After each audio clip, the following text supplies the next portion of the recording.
It's not enough if you're a leader, because leading can be a job or leading can be a personality.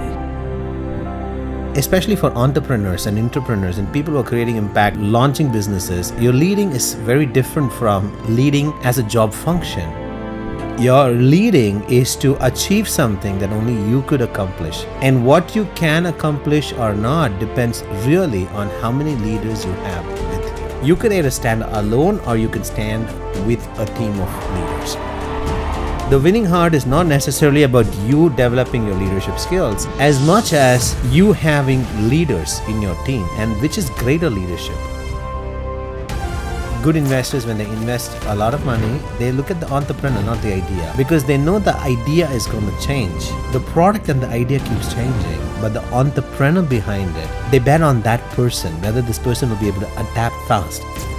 And one of the things that investors look at when they're betting on an entrepreneur is, can they build leaders? Can they have the right team? So they look at your co-founders to know, what kind of a leader are you? What kind of a people are you having in your team? Nobody has to cut open a person and see if the heart is a winning heart. When someone has a winning heart, the outside looks like it's a winning heart. And that is magnetic. And people flock, leaders flock to leaders like that. Winning Heart, advanced leadership and conversational programming for legendary impact.